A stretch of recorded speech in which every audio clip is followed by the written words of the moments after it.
Shares in Uber Technologies Inc. rallied sharply in after-hours trading after Chief Executive Dara Khosrowshahi promised to cut costs further this year to contain issues, while reassuring investors once again that the ride-hailing group would announce an operating profit in 2021.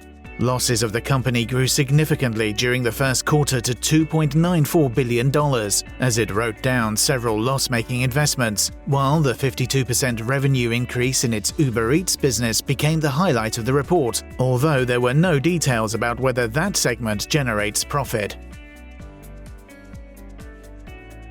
The People's Bank of China, or PBOC, promised on Monday to deploy more powerful measures to combat the economic impact of the coronavirus, signaling the lack of substantial improvement in the issues faced by the world's second-largest economy. There were strong indications of officials releasing liquidity to the economy using the banking system in April, while the country also reported its first year-on-year rise in auto sales in 2 years last month, with total sales advancing by 5.5%.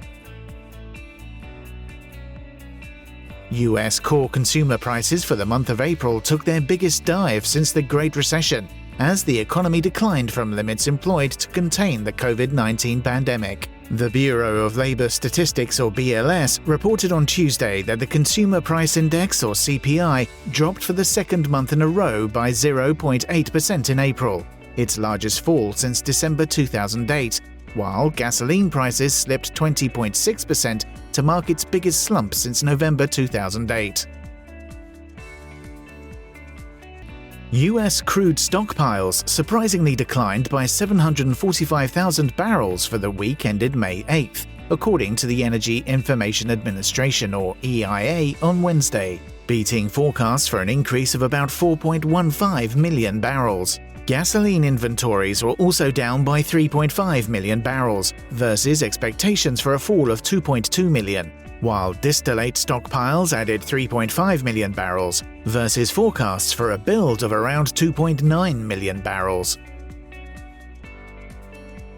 Stock markets stumbled and bonds turned attractive on Thursday as concerns over a second wave of Covid-19 infections rose, and as the gloomy outlook from Federal Reserve Chairman Jerome Powell weakened the prospect of a quick economic rebound.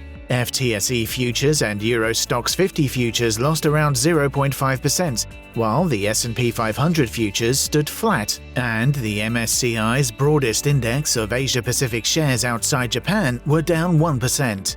Whereas the US bonds and the greenback rallied after Powell talked down the possibility of negative interest rates.